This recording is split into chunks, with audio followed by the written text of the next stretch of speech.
दशम पिता गुरु गोबिंद सिंह जी के छोटे साहिबजादों की शहीदी को भुलाने का मतलब है अपने गौरवशाली इतिहास के प्रति नमक हराम होना।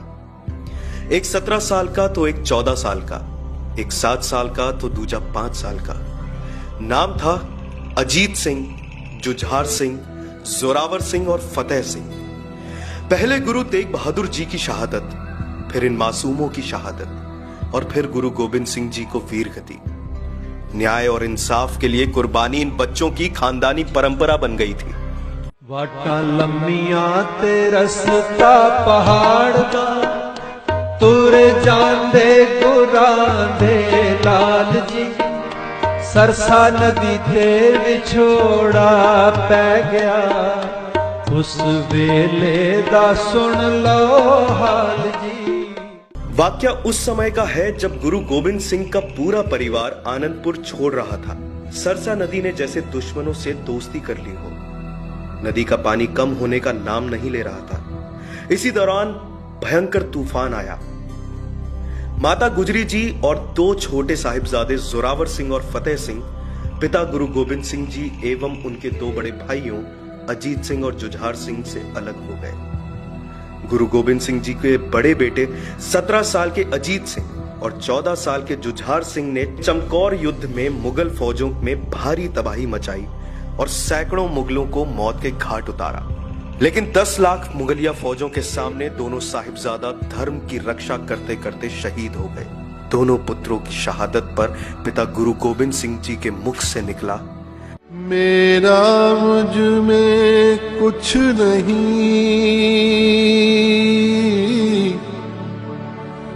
जो कुछ है सो तेरा। इधर पिता से बिछड़ चुके माता गुजरी के साथ नन्हे जोरावर और फतेह सिंह को रसोइया गंगू ये झूठ बोलकर साथ ले गया कि उन्हें यहां खतरा है। इनाम के लालच में रसोइया गंगू ब्राह्मण की नमक हरामी की वजह से सरहंद के नवाब वजीर खान के पास दादी और पोतों को बंदी बना लिया गया। मासूम बच्चों को इस्लाम कबूल करवाने के लिए माता गुजरी जी के साथ दिसंबर की ठिठुरन पैदा कर देने वाली सर्दी में किले के ठंडे बुर्ज में कैद कर रखा गया। वजीर खान के दरबार में दोनों छोटे साहिबजादों को हाजिर करने का मुगलिया फरमान जारी किया गया। दादी ने अपने पोतों को सजाकर माथे पर कलगी लगाकर भेजा। जब साहिबजादों को दरबार में सिर झुकाकर सलाम करने के लिए बोला गया तो साहिबजादों ने गरज कर जवाब दिया, हम अकाल पुरख और अपने गुरु पिताजी के आगे ही सिर झुकाते हैं, किसी और को सलाम नहीं करते।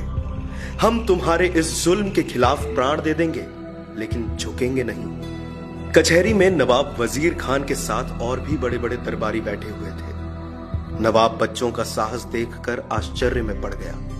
मुगलिया फरमान बच्चों को सुनाया गया, मुसलमान बनना स्वीकार नहीं करोगे तो तुम्हारे शरीर के टुकड़े करके सड़कों पर लटका दिए जाएंगे ताकि भविष्य में कोई सिख बनने का साहस ना कर सके। बच्चों का सर ऊंचा था।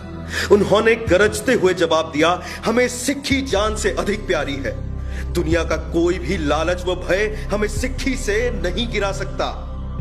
हम इस्लाम धर्म कभी भी स्वीकार नहीं करेंगे। छोटी उम्र में इस जवाब की वजीर खान ने कल्पना तक नहीं की थी। नवाब ने दोनों साहिबजादों को दीवारों में चिनवाने का आदेश जारी कर दिया। दीवारें चिनवाई जा रही थी। भरभराई आंखें लिए आदेश के गुलाम कंपकपे हाथों से एक एक ईंट रख रहे थे। नन्हों पर बरपने वाले इस कहर की गवाह बनी सरहंद की दीवारें कांप रही थीं, लेकिन बालकों के चेहरे पर कोई शिकन नहीं। होठों की मुस्कान ये बता रही थी जैसे उन्होंने मौत से यारी कर ली हो। जब दीवार फतेह सिंह के सिर के पास आई तब उनसे बड़े भाई जोरावर सिंह ने कहा, आज शहीद होते हुए मुझे खुशी हो रही है, लेकिन मुझे दुख इस बात का है कि मैं फतेह सिंह से बड़ा हूं और शहीद मेरे से पहले मेरा छोटा भाई फतेह सिंह हो रहा है। छोटे भाई फतेह सिंह ने बड़े भाई को यह कहकर सांत्वना दी, चिंता ताकि कीजिए जो अनहोनी होए, ई मारक संसार में नानक थिर नहीं कोई। काश एक चमत्कार हो जाता।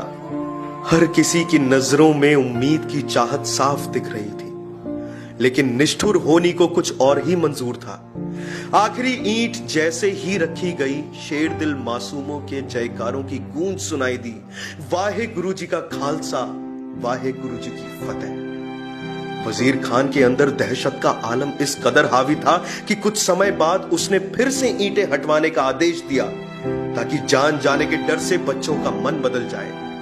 लेकिन मासूम अडिग थे, सांसें अपने अंतिम पड़ाव पर थीं। अलविदा कहने का वक्त आ गया था। पोतों ने अपनी प्यारी दादी को याद किया। वेला आ गया है दादी जुदाई दा, असा आज मुड़ के औड़ा नहीं। ईंटों को वैसे ही रख दिया गया। माहौल क्रोध से भर चुका था। खेलने कूदने की उम्र में छोटे साहिबजादे शहीद हो गए थे। मासूम साहिबजादों की शहीदी की खबर से माता गुजरी जी सन्न रह गई। जीने की लालसा अब नहीं रही। उन्होंने अपनी आंखों में अपने पोतों की आखिरी बार छवि बसाई। धैर्य के साथ माता ने अरदास की एवं अपने प्राण त्याग दिए। साहिबजादों का बलिदान जितना बड़ा था, उससे भी ज्यादा उन्हें उनके अंतिम संस्कार के समय इज्जत बख्शी गई। जुल्मी वजीर खान ने शर्त रखी कि अगर छोटे साहिबजादों तथा माता गुजरी जी का अंतिम संस्कार करना है तो जितनी जमीन चाहिए उस पर सोने की खड़ी मोहरें बिछा दी जाएं। जब यह खबर गुरु गोविंद सिंह के श्रद्धालु दीवान टोडरमल के पास पहुंची तो उन्होंने सोने की खड़ी मोहरें बिछाकर शहीद मासूमों के संस्कार के लिए जमीन मोल ले लिया। गुरु गोविंद सिंह के प्रति इस असीम लगाव के कारण वजीर खान ने दीवान टोडरमल को परिवार सहित जिंदा कोहलुओं में पिसवा दिया। इधर कलेजे के टुकड़ों के साथ जब वहशीपन की खबरें गुरु गोविंद सिंह तक पहुंची तो उनकी भुजाएं फड़फड़ा उठी। आदेश पाकर क्रोध की आग में जलते हुए गुरु गोविंद सिंह के भक्त बंदा सिंह बहादुर निकल पड़े थे। पूरी कायनात को वजीर खान की मौत का इंतजार था। वजीर खान को घसीटते हुए बंदा ने हाथी के पैर से बांधा और तब तक उस कायर को घसीटते रहे जब तक कि उसके प्राण नहीं उड़ गए। चारों साहिबजादों की शहादत के बाद भी गुरु गोविंद सिंह जी विचलित नहीं हुए। उनके मुख से यही निकला, इन पुत्रन शीश पर वार दिए सूत चार मुए तो क्या हुआ, जीवत कई हजार। ऐसे वीर सपूतों को नेटरिक न्यूज का कोटि कोटि सलाम।